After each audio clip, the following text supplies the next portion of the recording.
Viewer, you know that on principle, I have strongly opposed India playing Pakistan in the Asia Cup. We've done multiple shows about it, you and I. Now, my opposition to the BCCI and the Indian government's stand on this remains. But it is also now time to take a clear stand on what has transpired.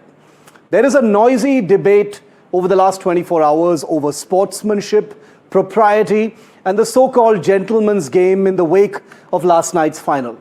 Now, let us be very honest tonight. Pakistan is being treated exactly the way it deserves, in my view.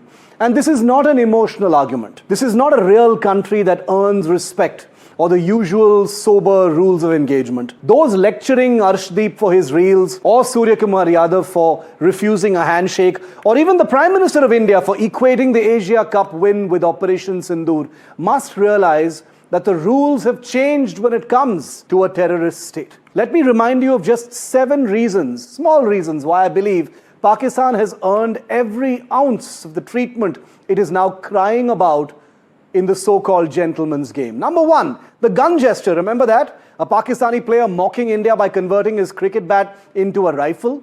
2, the plane gesture. Nobody's going to forget that very, very soon. A cheap jibe about jets shot down meant to wound and provoke.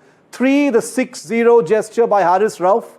4, the PCB going after the referee when decisions didn't go their way, showing zero respect for the game's institutions. Number 5, Mohsin Naqvi's Instagram posts mocking India in full public view and endangering the lives of fans. 6, the sight of Naqvi walking away with the trophy as if he were bigger than the actual sport.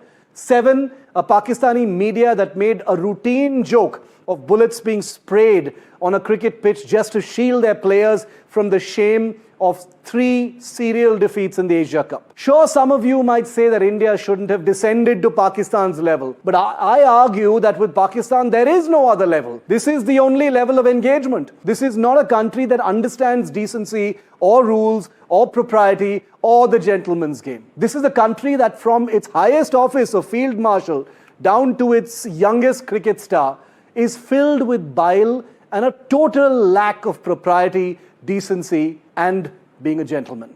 Just these 7 things that I've named tell you why Pakistan does not get to hide behind the rules of sportsmanship tonight.